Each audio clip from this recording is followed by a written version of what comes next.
the ProfitDig Radio Show.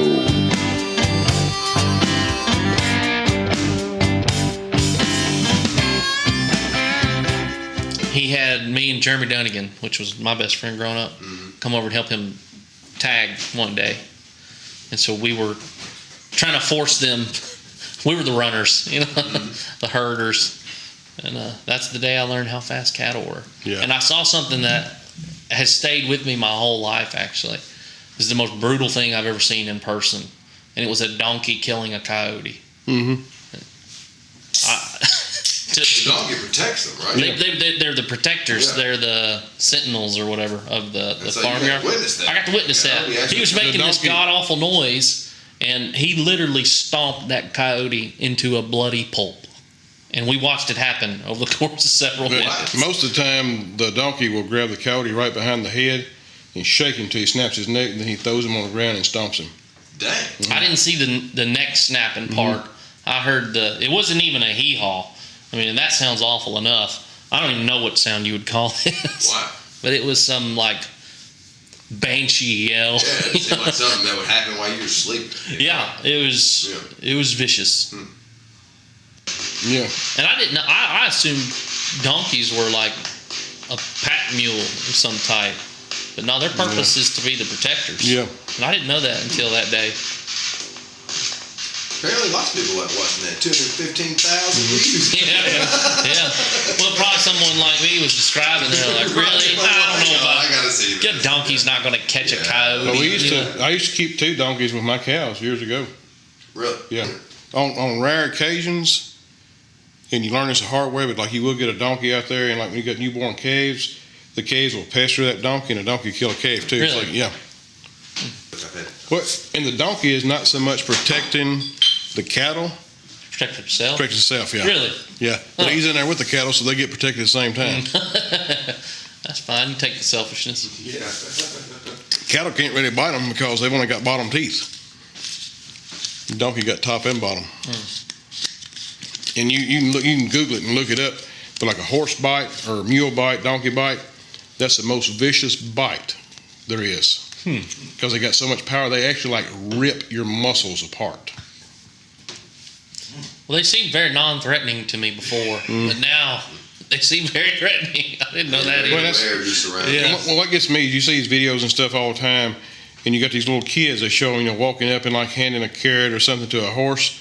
That's one of the most dangerous things you can do. Animal's unpredictable. A horse can be the sweetest thing in the world, but when it comes to food or that horse is irritated, especially a mare, shit, they can take fingers off, take a hand off of a little kid, yeah.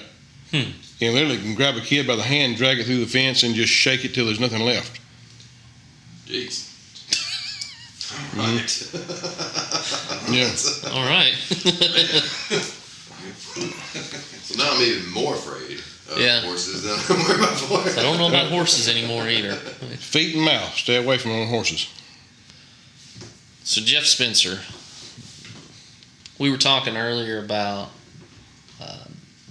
some of the strategies that you use when you're generating your bids around the time allotment that you set for the man hours you're going to have on your projects. Now, can you talk a little bit about what that strategy was? Well, every project's different. It may be a downtown project. It may be a wide open project, where you got plenty of room to work. But regardless of whatever the situation, I look at how many days worth of time I have in that job. When I'm awarded that job, I bring in my superintendent and I tell him, look, here's a new job. We got to get prepared to, to start this project. And I do my part, get everything on the front end, submittals and stuff of that nature, and give him a time frame when we want to start. Well, just say I've got 120 days in this particular job. Well, I may tell him I've got 80 or 90 days in this job. And the reason being is because if you give them the exact number of days, they may get laxed and not feel pressure, and then all of a sudden you're getting towards the end of the job and they've already hit their max on a lot of time, and now you're in trouble because, we've talked about this numerous times. You and I are competing against one another, and as far as materials and stuff may go, there's not a whole lot of difference, 1, 2, 3% at the most, if what your material is going to cost me versus mine. Where we make money or lose money is based on how much time we have allocated for our men and our equipment. So as long as they're hitting the mark I give them, then if they go over 10 days, I'm still below my budget on allocated time I have for this project. So that gives them a goal to reach, and if they reach that goal, that's great. If they go over 10 days, that's still great. If they go over 20 days, that's still great. When they start getting 30 days, then that's when I really start to panic, because I had, in a lot of times as an estimator, you got to look back. If that happens, and it may not be the crew's fault or the superintendent's fault, it may be my fault, because even though I had 120 days in there, I did not give them. If they still go over after I've cut their days by 30 or 40 days, then I need to look at the way I looked at that project, because there's a good chance I did not allocate enough time on the forefront. Maybe my price should have been a little higher, and I should have added another 8 or 10 days in there, to make up the difference.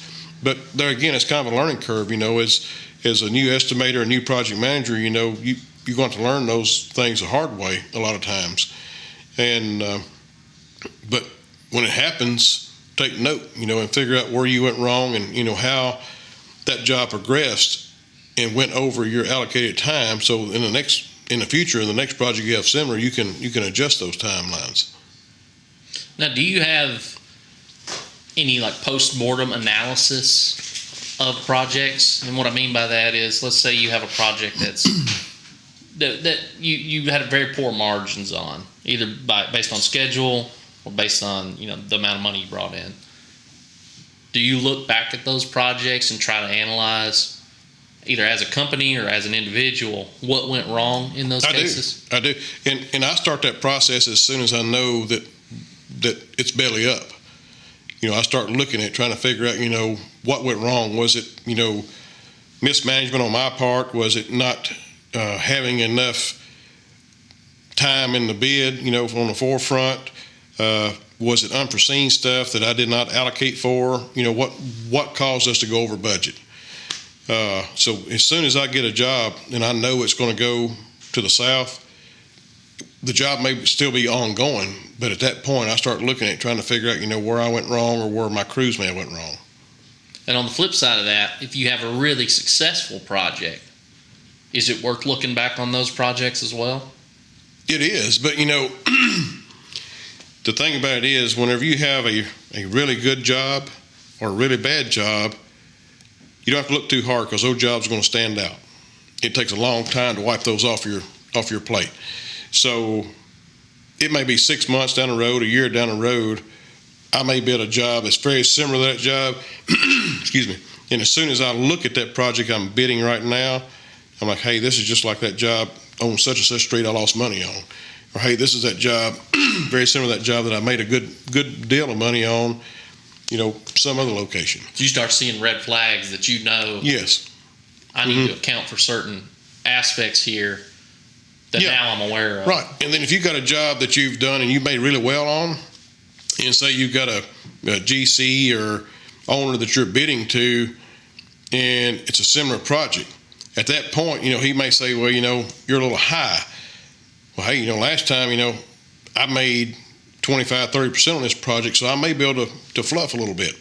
And at that point, you can tell them, let me go back and look at this and see if I missed something or overpriced something. Let me look at it and give me just another day, and I'll resubmit pricing if I can do any better. If I can't, I'll let you know also. So at that point, it might give you opportunity. You may not hit that 25 or 30% profit, but you still may be able to hit a 15 to 20% profit. And still pick up work. Mm-hmm. But yeah, there's a lot of different scenarios to each project.